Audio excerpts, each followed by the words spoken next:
Hello and welcome to Meeples and Wine. I am Michael. And I am Susie, and welcome to Board Game Reviews for couples with a drink in hand. Yes, we review board games for married couples, just getting together couples, been around for a while couples, to help determine whether or not this game is going to end the relationship. So who won? She did. She took half of everything that I own. So now I have only one banana instead of two, because I don't have a lot. But bananas. I don't know. That's how I gauge my wealthiness by bananas. That's a common unit of measurement. Is it? It is. It was for a while on the internet. It was a banana for scale. Okay. That was okay. Apparently you missed that. No. So anyway, yes, today we are reviewing Gargoyles Awakening, Disney's Gargoyles, based off the TV show that everybody loved in the 90s and everybody loved 2 years ago. I guess we'll see.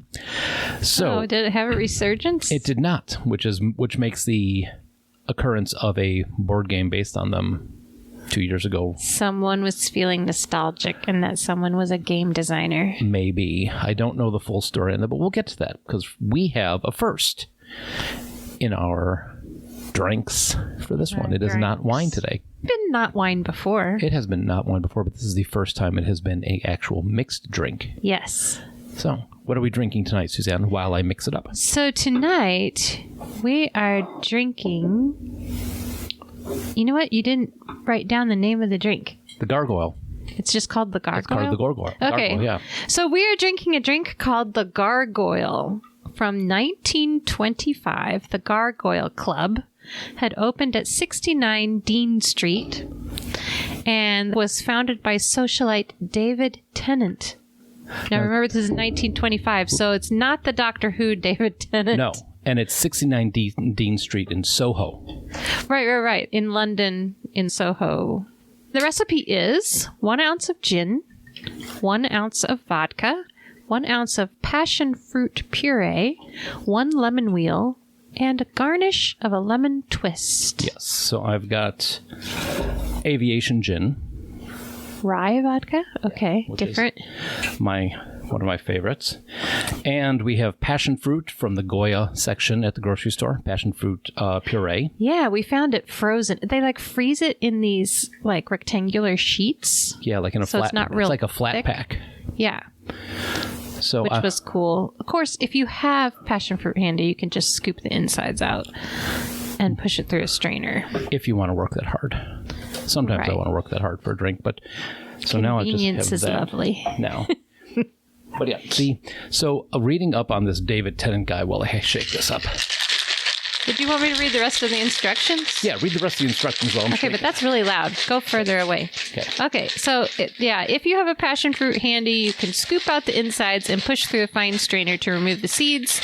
Add equal volume of simple syrup to create sweetened juice. If you have commercially available passion fruit puree, simply use it as it comes, which is what we had. Yes. Add all ingredients, including the lemon wheel, to your trusty shaker. Shit. You forgot the lemon wheel. Lemon wheel. Add ice and shake until frosty cold. Strain into pre-chilled coupe glasses, which we have right here. We went to Goodwill to get. Yeah, they're fancy. Silver rimmed. Pretty etching. Yeah. All right. So I love Goodwill. Anyway, and for those of you not in the U.S., Goodwill is a, what would you call it? It's a resale shop. It's a thrift store. Yeah, thrift store, resale shop. So, old people get rid of old people. People get rid of their old stuff. And then old people like us go shop there. Yeah. All right. So I'm going to pour this. Hey, you called me old. Ooh, it's drippy. It's pretty. All right. So I got one glass full. Now I did, the recipes have said, help me swap glasses And here. I didn't read the last sentence. Garnish with a lemon peel twist. Lemon peel and twist. And drink. It had to tell you to drink in the recipe? That's funny. Well, I mean, I guess they're saying don't wait. Yeah, for it to don't warm up. hesitate too long on this one. So there we got that, and I'll finish off a little topper on yours. Look at that. What? No garnish? You're getting the garnish. I have to. Oh, I didn't see it. It was behind my computer screen. He even does a garnish. The lemon peel twist. You just get the zest and the aromatics. Oh, you just twist it over the cup. Yeah. And you get a little juice in there. Get some juice in there. So this is that's cold. the Gargoyle Club. So I read about this. It was one of I'm taking a sip. Okay, let's sip it first. Okay. Ready? Woo, is that mango? That's kind of amazing. Or passion fruit. I mean passion fruit. It's very fruity. It's very fruity. Wow. It's a little boozy, too. A little. Wow, yeah. This is... It's very fragrant. Well, the lemon twist is still floating above it. But it's the passion fruit I'm smelling. It's not the lemon. I can taste a little bit of the lemon now. So, yeah. So this one... Oof. Oh, we got a ting. Oh, that didn't I was ting holding the cup. Let's not try it. Full. Yeah, and I don't want to ting over my laptop with passion fruit. So, David Tennant was Gatsby. He was like he was a socialite. He was a socialite. He was like the British Gatsby, throwing these parties at his home where people were known for swimming naked in the koi pond, the real, like I said, bohemian letting loose of the 1920s type of thing.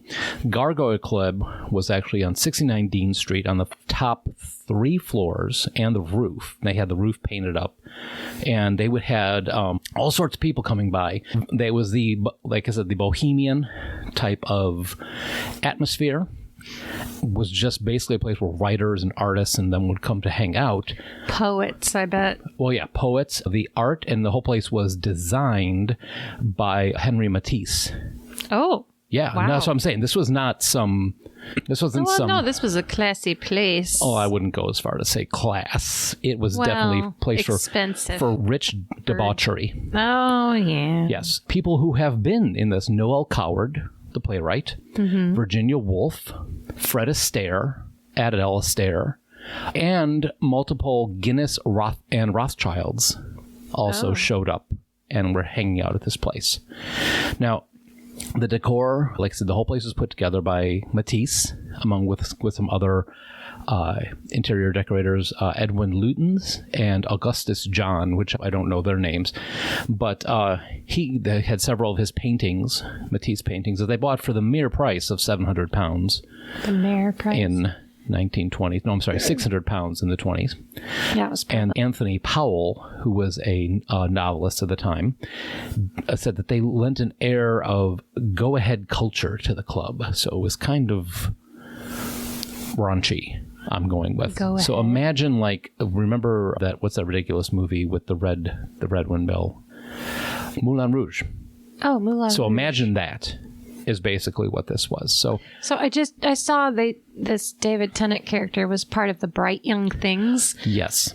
And it's basically a gang of young bohemian aristocrats and socialites in the 1920s. Yes. And they were followed very enthusiastically by journalists, basically, reporting on their flamboyant fancy dress parties, treasure hunts through nighttime London, their drinking and drug use and all of that stuff. As you do. So basically it was what are those people that follow the celebrities around, take pictures of them? Yeah, paparazzi. Yeah, 1920s paparazzi. So as things went along, this location was like a hot place to be. And it has been a comedy club. It's been a strip club. It's been the Gargoyle Club, among other things. And it had an external outside elevator that only held 4 people. So you had to get there. You had to go into this 4-person elevator that took you to the top. But it was very rickety, kind of like that sounds scary. It was.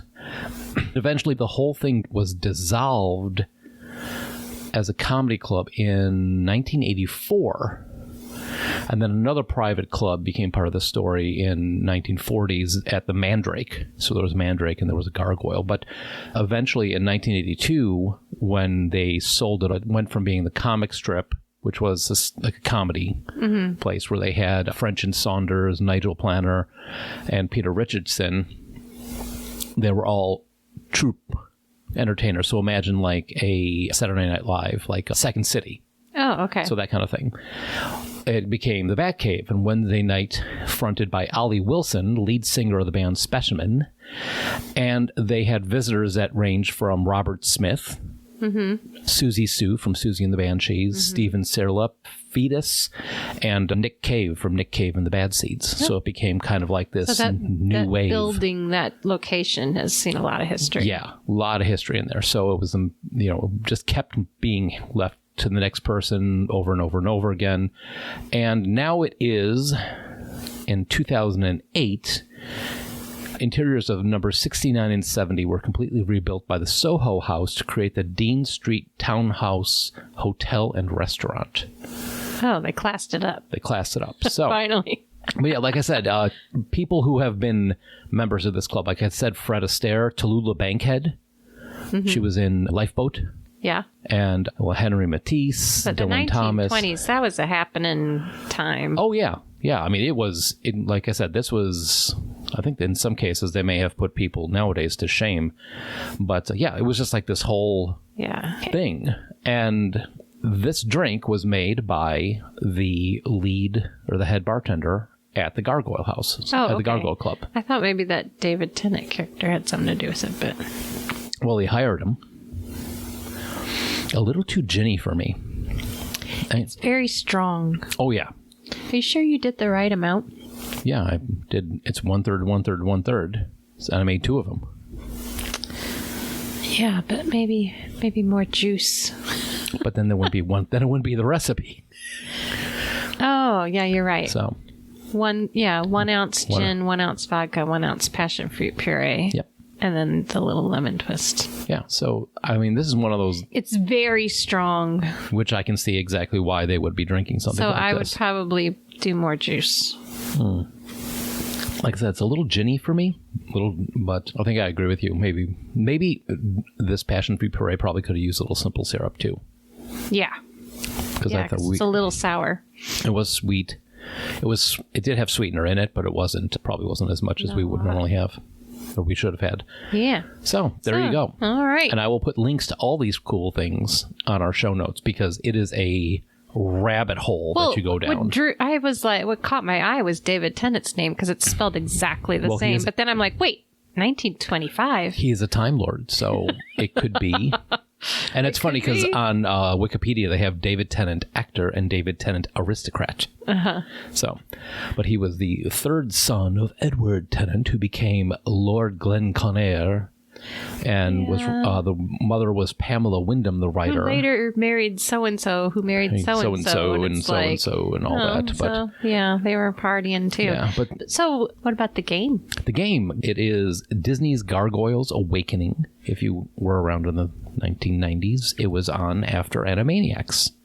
I vaguely recall this show. I know I've seen it because I remember it was like the gargoyles were under a spell and then for some reason the spell is broken and they're all waking up. Right. And they're all in New York and they all have different names. So you've got the main leader, Goliath, and then there's Brooklyn, Lexington, Broadway, Hudson, and the NYPD detective Eliza, who fight against Xanatos and Demona. Now, Xanatos, it was actually kind of cool because, like, back then, this was, I'll say cutting edge, but it kind of was for animated stuff back then because people died in this.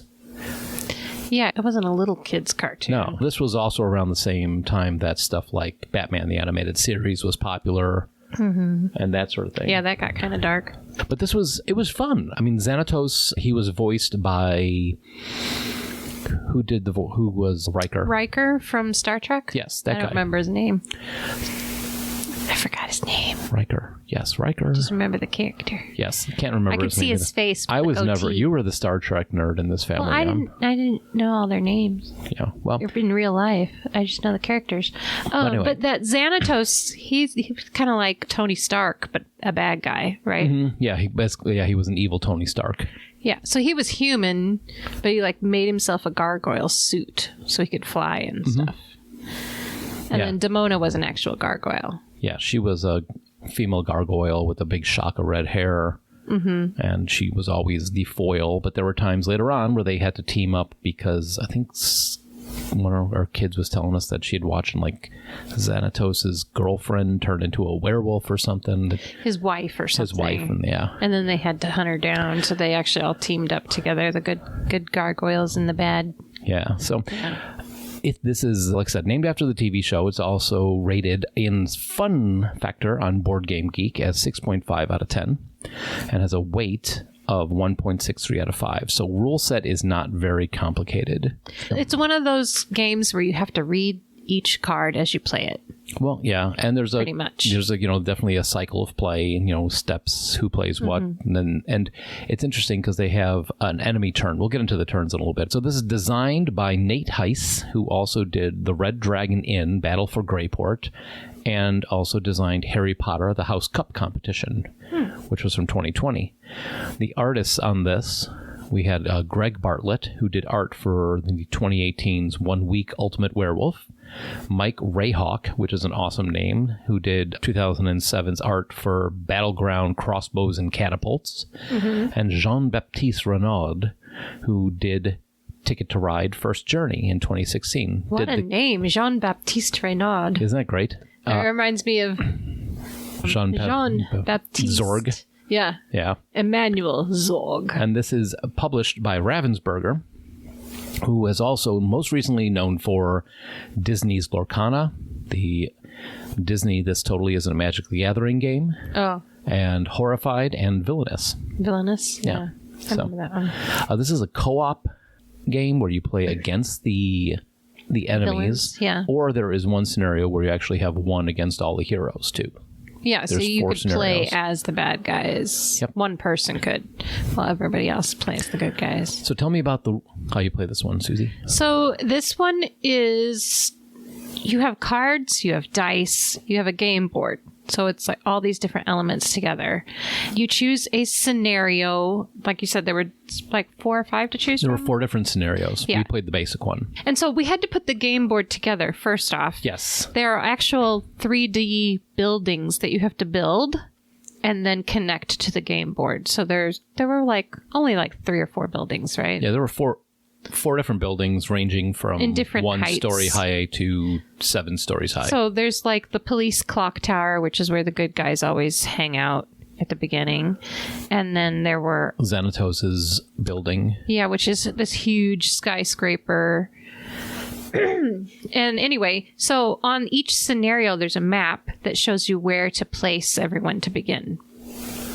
So in the first scenario, Xanatos is, of course, on top of his tower, and I think Demona was a couple buildings over. Yeah, she was over. And then the one where we played had Cold Stone, which is from the episode Reawakening. Yeah, he was like a minion. He was a minion to them, but there was this, it's like almost like a RoboCop type of thing. There was another one of the gargoyles that got turned kind of into RoboCop and was working for Xanatos.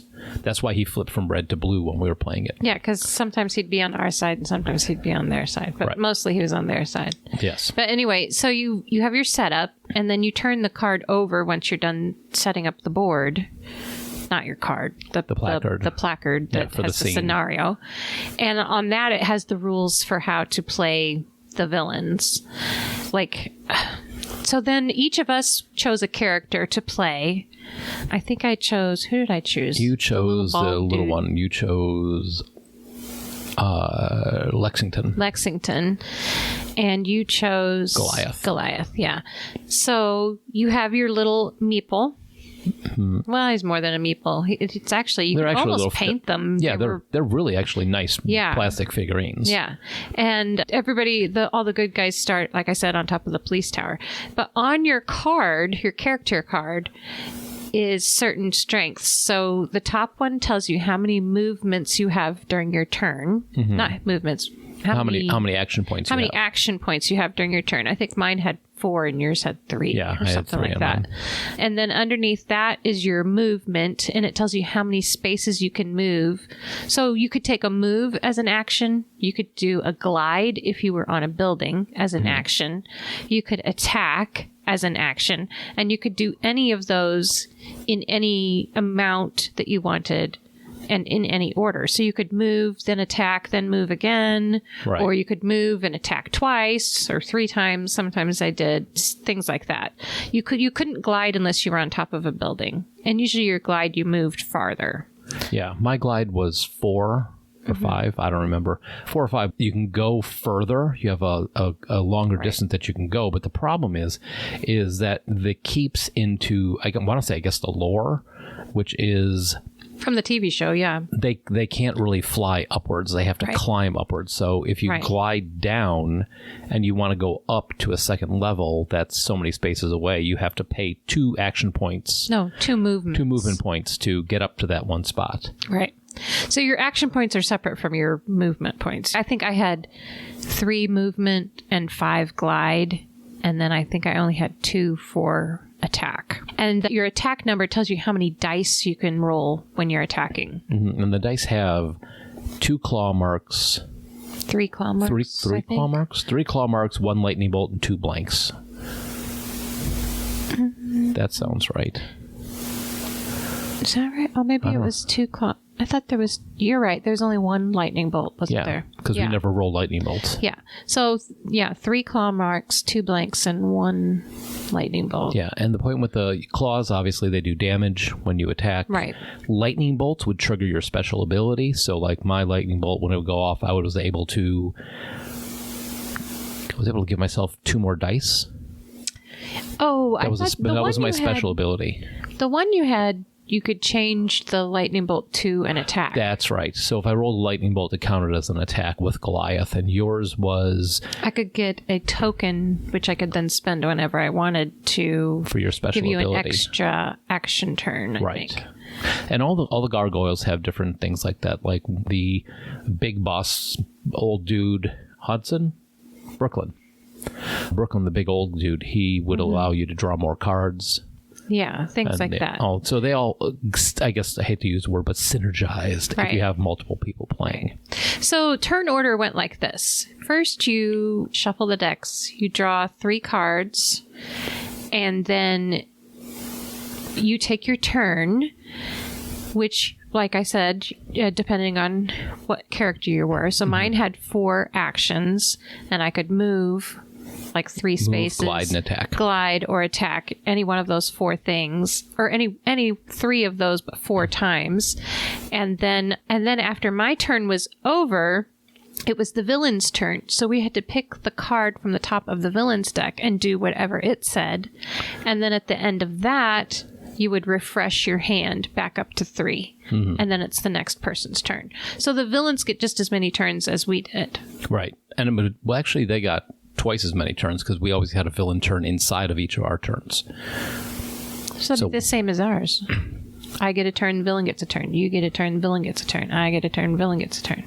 Basically. Well, kind of. So it's about the same. But either way, the villain's actions would be like Xanatos activates. And if a character would activate, they would move however many of their movement points in the direction as it said on the placard. On the placard that we had, they would move towards the nearest gargoyle. Right. And other placards, it's like where there's one where you have to retrieve data discs, and you get these little cardboard floppy disks that are all over the map. And like Xanatos, when he activates, he goes towards the closest data disk and tries to recover it. Right. Well, it just depended on the cards. Right. Like one card said, go to G7 and then attack. Yeah, because their movement, like specifically Demona, she would jump all over the board. So her movement wouldn't say 3; it would say G6, like Susie said, move to that spot on the board and then attack. Which initially we thought wasn't a big deal, but then we realized that she has a gun and her attack range is 4. Right. In all 4 directions and diagonal. So that sucked. Yeah, that kind of, especially if she wasn't in our area and then all of a sudden she was. Right. Yeah. And her ability was if she rolled a lightning bolt, everybody took a damage. So, well, that depended on the cards that were drawn. It wasn't every time. Yeah, but that's one of the things that she had. Right, it was one of the special things. So the thing is that the enemies seemed, I don't want to say they were overpowered. I do. I think well, you know what? It depends because there were 6 characters that you could choose from. Yeah. 5 or 6. So if you had like 6 people playing and there's only like one or two, a couple of enemies out there. No, there were 3 enemies, right? Yeah, there was the Cold Stone who kept going from our side to their side. They didn't always activate, but usually 2 of them would activate. Because like Demona would activate and then Cold Stone would. Yeah. And then Xanatos would activate and Cold Stone would. And Cold Stone was always close enough to punch you in the back of the head. Yeah, he was. In fact, the first 2 games, Goliath died. Yeah, we died a lot, actually. We died the first game, which we expected, because we're like, okay, this is actually a challenge. But now we know how to play, so let's try it again. And then we died. Again. And then we were like, let's change this up. We'll each play 2 characters. Yeah, we decided to double up. You played Eliza and the little green guy, Lexington, and I played Brooklyn and Goliath. Right. And it kind of worked out. Well, Eliza has such a big range, and she has an extra free movement at the end of her turn where she can basically run away. Right. So she could fire from far away and move further away every time. So that worked out pretty well. But yeah, our gargoyles, she had the gun. Our gargoyles still died. Well, I mean, here's the thing. It was a little closer that time, but... It was closer the second time. We had actually knocked out Demona. Demona was pretty easy to pick off. She only had 12 points, and Xanatos had 16, while you and I were sitting at 5 and 8. No, I started with 6. You started with 8? Yeah. Oh. Okay, so it depends on the size of the character. So the little bitty guy, he only has like 6 points of life, whereas my 2 guys, Goliath and Brooklyn, they both had 8 points of damage. Right, they were but bigger. Still, that's half of what... Right, of what Xanatos had. Exactly. Yeah. And Xanatos would do stuff like he had strategic withdrawal or some strategic retreat, where he'd come down, punch you in the head for 4 damage, and then run back to his tower. Right. And then Cold Stone would activate and then come and punch you in the head again, because the board is not very big. No, it's not. I think that's the other thing that this needs is... It seems like the whole glide mechanism is broken on a board that's only like 7-8 squares across. Mm-hmm. And it just seemed like the whole city itself needed to be bigger. Yeah, but then maybe it's too easy to avoid them. I think we should have done the technique where you hit them and run away. Yeah, but that hardly worked when you only have like 2 movement. Well, the problem is we had to take Demona out because she could heal at the end. Yeah. Oh, that's the other mechanism that we didn't talk about, the daytime. So as you draw the enemy cards, there's some cards that have a crescent moon on them. And you put them in a notch on the board, and when you get 4 crescent moons, it's suddenly daytime. And everybody knows when the daytime and the sun comes up, all the gargoyles turn to stone. So you refresh your hand. So you have a hand of cards from a very small deck. So it was maybe 20 cards, if that we were drawing from. When you run out of those, you don't draw anymore. You have to wait for daytime to come, and then you shuffle everything back together. Then you heal 3 points, and then you can discard the cards from your hand and redraw back up to 3 cards. So it's kind of like super refresh and rest up. And Demona, you also healed a few points. Yeah, but Demona she healed like 4 or 6. Yeah, she had a stupid amount of healing. Now I get that she was like the main bad guy for them outside of Xanatos. She was like the right hand man, but that's a lot. Yeah. But we managed to get her, though, pretty much every time. Yeah. I mean, we didn't get her the first time. Both second and third times we did. Right. But Cold Stone was a huge pain in the butt because you had to roll a lightning bolt in order to flip him from red to blue. If he was on blue, he would attack Xanatos and Demona. Did we get Xanatos that last turn? We did get Xanatos, and then we rolled... But Cold Stone was red. Cold Stone was red, so we weren't able to win until we had taken out Xanatos and Demona and flipped Cold Stone to blue. But Cold Stone didn't take damage, so there was no stopping him. Right, so the only thing you could do is pray that you got a lightning bolt, so you could change him over to blue. Which, 1 out of 6 chance for each dice. Not very good. And then I think the other good thing about waiting for him for the last, because there was a lot of enemy cards that said... Xanatos activates, flip Cold Stone from blue to red. Right. Yeah, they were like, if he's blue, switch him to red. So he didn't stay blue for long. Which kind of matches up with the episode because he's like under the control of Xanatos and he keeps trying to fight it. And it's, I mean, it followed, But that was supposedly the easiest one. Now, there's 2 other ones. Like I said, the one where you have to collect the data discs. There's one where you have to take down Demona when she has her Necronomicon type book and steal that from her. And then the final one is like a grand melee. So you start out on the tower as Xanatos, and you have the Steel Army, or whatever they were called. Yeah. And it's basically one person plays Xanatos and all the enemies, and everybody else plays a gargoyle. And the enemies can keep coming back.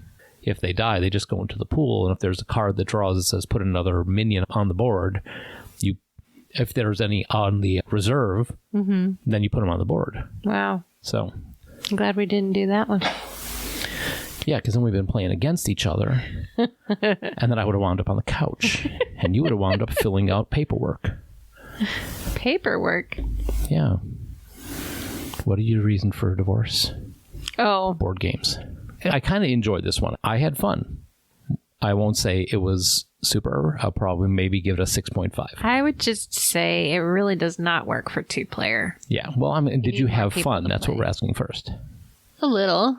You got a little bit of fun? I don't like losing over and over again. So, folks out there, if you ever wonder whatever happened to the podcast, there it is right there.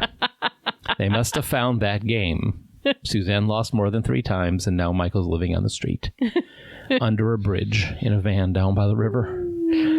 So yes, 1 out of 10.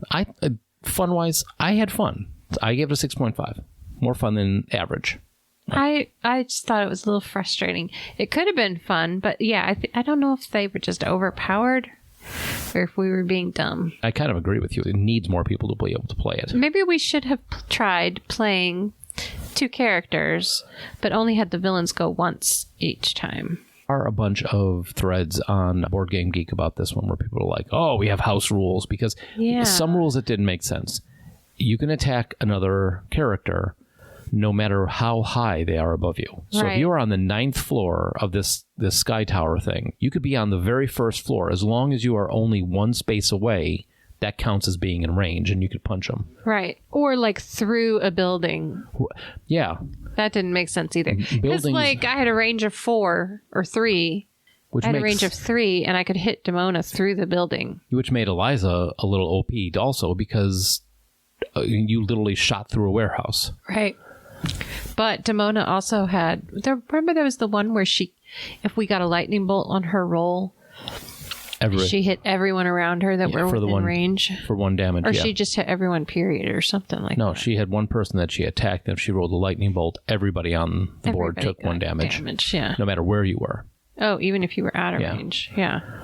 So you haven't give it a rating on how fun it was. Stop saying, I don't like losing. Well... You know how many times I have to let her win? No, come on. No. You don't do that. So... Well, I have another option, though. But... Hey, yeah, you do. Beat you? No, I just beat you, naturally. Okay. So, anyway, I'm going to give it a 5. Okay, so we're not too far off. It has potential, but I think it needs house rules. Will it wreck the relationship? Yes. It could. Because you're working co-op, and it's super challenging and frustrating if your partner keeps dying and then we lose. See, she would have fun if she played all the characters, because then everybody would do exactly what she wants them to do. That's the thing. It's like the very first movement, we were trying to figure out movement rules, and I flew off to this direction, and then we're like, oh, we're going to go after Demona. So I had to make a sharp left-hand turn in what I was doing. And I look up from the board, and she's just staring at me, and she's like, would you like to take that turn back? It's like, you could start over. We didn't know what we were doing. I was just like, no, let's just figure this out. Jeez. Are you certain you wouldn't like to take that turn back? So he took the turn back. Yeah. Will it wreck the relationship? I'm going to give this a 4. This has a lot of potential. 4 out of 5? 4 out of 5. Wow, that's pretty high. I would have said a 3. I was on edge the entire time we were playing. Were you? And I didn't even have to beat you. It was co-op, which actually makes it worse, because if I do something and we die and you don't have control over it, then I made us lose. Yep. And then the anger begins.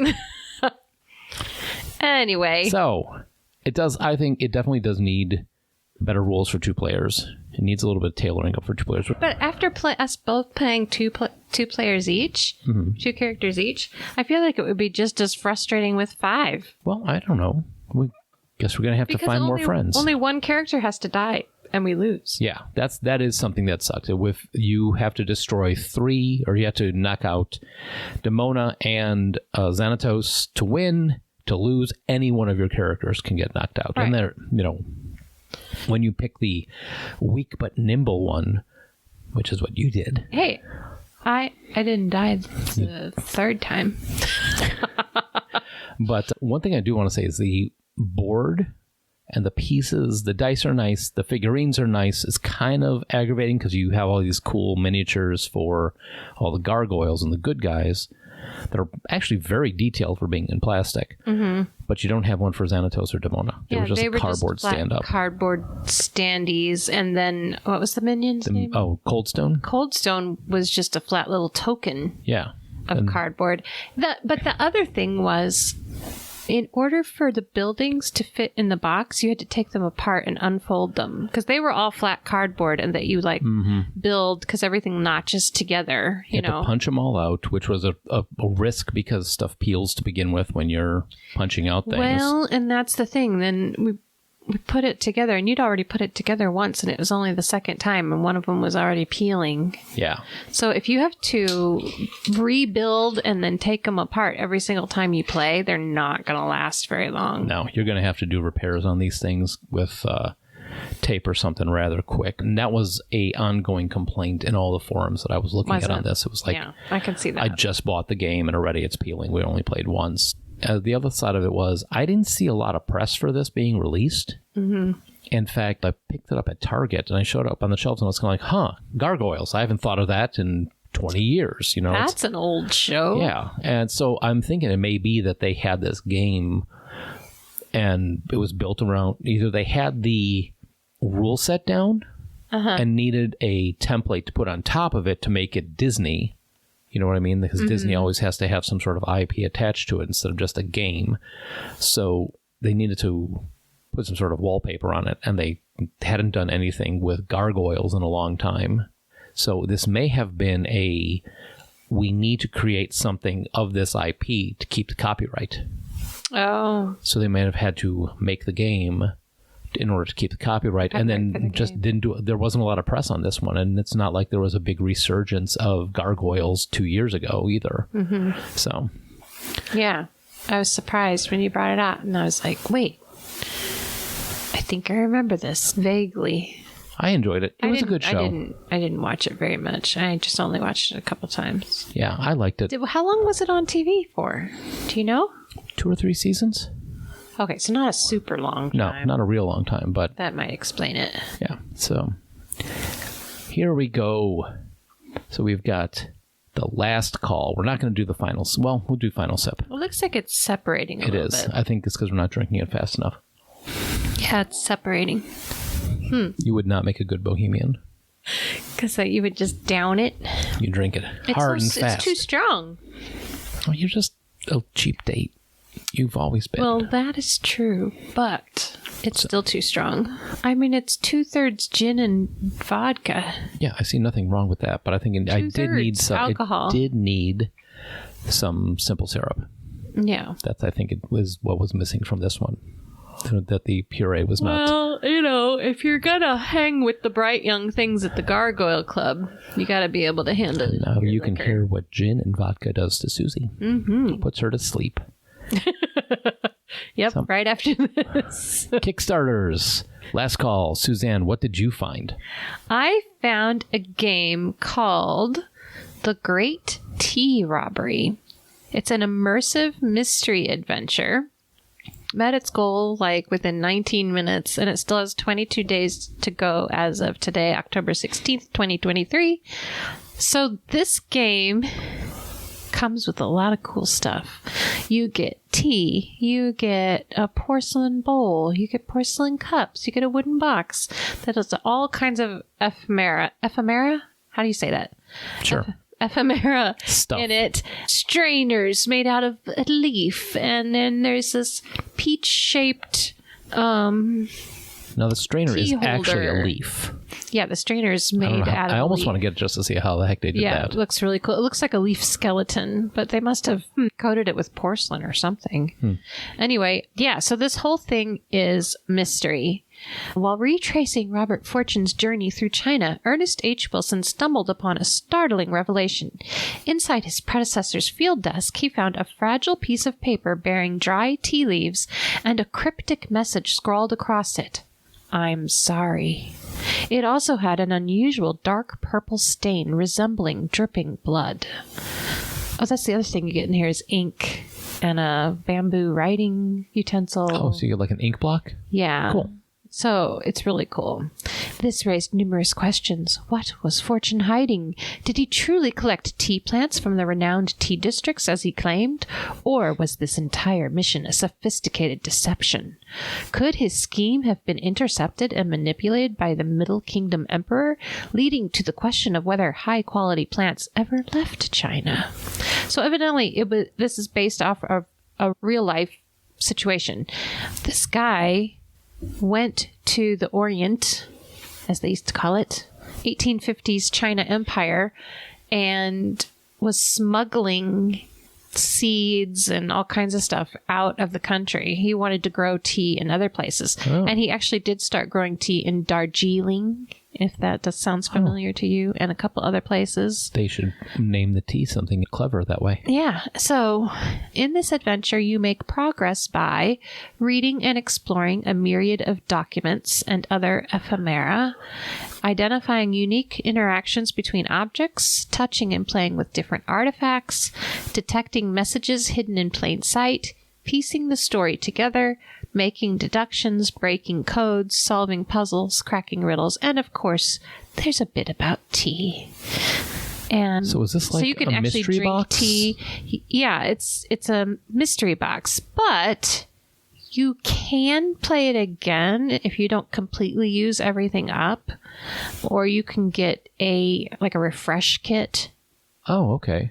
So it is replayable. You can play it all by yourself, a game of one, or you can play it with other people. There are different levels of pledge. So you can get just that kit. Let me see. It looks like say? $10 for the add-ons. Yeah. And I think it was like $169. about $150 It was for the $149 adventure. early bird, $169 for the adventure. But then there's also a board game that you could get that makes it different. Okay. Or you could get the board game by itself, or you could get both. Okay. But yeah, there was an actual real person named Robert Where's his Fortune. picture. Yeah, Robert Fortune. So this was during the chaos of the Opium Wars. He wanted to break China's tea monopoly. So he went in disguise Or Teopoly. in a region which was supposed to be off limits to foreigners. And he was basically spying on China's tea The industry. things that people would do for tea. tea seeds, plants, and he even smuggled people out, workers. All prohibited. Oh, yeah. It says he started successful tea plantations in Ceylon and Darjeeling, Okay. which, of course, we enjoy tea from today. And then later on, Ernest Henry Wilson, another real person, followed his path into China in the late 19th and 20th century and tried to figure out what happened, but That's kind it of was cool. a bit of a mystery. And it's got looks like all the pieces in there are like really quality, like what you'd get from like the Mysterious Package Company, where they have like the Cthulhu and mystery boxes. Right, like that. That reminds me of that a lot. Cool. He had a lot of misadventures, though. I think he got shot once. Wow. Things like that. So there you go. The Great Tea Robbery. The Great Tea Robbery. It's So, not cheap, but it's very, very cool. Yeah, a lot of keepable stuff in there. It's got at this point it's got 22 days to go. I mean, there's like actual pictures and Yeah. You got ceramic tiles. it looks like you have a porcelain peach too. Porcelain peach. Yes, that's for storing your tea. All right. Yeah. So what did you find? I found on the other side of the coin, the faceless amusement park. Oh, dear. Totally not Mickey Mouse turns into demons and steals children game. Uh-huh. You have to go around these freaky. carousels. Yeah, it's kind of freaky looking. You go around these carousels trying to reclaim your memories that have been stolen by the demon that was at the amusement park. Okay. So there's 2 tokens at the top, so best I can figure out, because it really doesn't really explain how these things work, but it has magnets and a compass to help determine how each of the amusement rides rotate on the board. Oh, I see. It looks like discs set into the board. Yeah, that rotate. They rotate, and there's 2 tokens on there. One is the hat of the evil guy, and one is like a bust of the first boy that was kidnapped and trying to escape and save all the other children. And where they are on the board and which way they're facing with the north or south face of the magnet determines which way the needle on the compass goes. Oh. So it may move from one point to the other, in which case it causes things to rotate, and the magnet mechanism affects things on the board as you're trying to collect memories. There's like gears inside the board, so you turn one circle and the other one's No, turn? it's just cardboard. Oh. Yeah, no, it's nothing so much.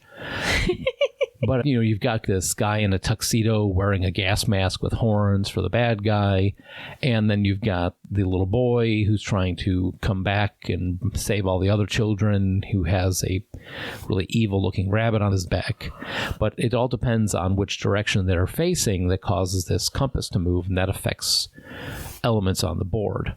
And again, there isn't a whole lot on here, but they have multiple pledges. They have 89 euros for the Sinister Pledge, which is just the board game, the rule book, and all the pieces. All in is all stretch goals, the amusement park, a dice tray, playmat, art book, and minis. And then the Erie Pledge, which is about $374 American, has 6 copies of each of the games. So, and I think the magnet idea is cool, but I need to see more about how the gameplay goes. I mean, I think the whole idea is cool, where you've got the first child trying to save other children and the evil thing trying to take all the children in. I think it's a cool, like, combat, or, tug of war type of thing. It looks very well made. If the tokens and icons of characters like Matt Olson, Dylan Kowalski, and Lily Yang, they all look very well put together. They also have servants that look like Mickey Mouse with a lot of teeth. And different mascots and totems, and then Billy Goat is the big bad guy, and he's got like tentacles coming out from underneath of his tuxedo and the gas mask with the horns that I said before. Yeah. They've had some reviews on it. There's some videos on it. So Low Chef Ludico said it was really good. I don't know who that is, though. That's the thing. But there's some good reviews for it. I just really can't wrap my head around how the magnets actually work. It looks cool. I don't want to keep an eye on it, but I don't want to get a game that has like a gimmick to it that doesn't really work, because then you wind up with stuff like Mousetrap. It's a gimmick game, and sometimes the gimmick works, sometimes the gimmick doesn't work. Mousetrap never worked. I love the world of it. The evil amusement park and all that is very fun. Visually and thematically, I like it. Also, it comes with a repair kit for the backers of the Faceless. That's worrisome to me. A repair kit? Right. I'm not sure why you would need a repair kit for a board game. And that kind of, like I said, I don't know.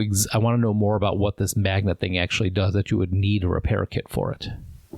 Okay. Now, I just noticed there was a button that said a link to the first chapter. So there's another game that's just called Faceless. Right. There's no amusement park with it. And it says a unique cooperative experience where you move a compass that reacts with high detailed double-sided figures containing a magnet. Right. And the magnets go into the base of these miniatures, it's a little cylinder. So you've got the north and the south on either side. So this one's been backed. The Faceless Saga, the Faceless Amusement Park, has 16 days to go, and they are at 35,000 of their 36,000 goal. In fact, they're only, I want to say, maybe a grand off total, with 276 backers, and they've got 2 more weeks to go.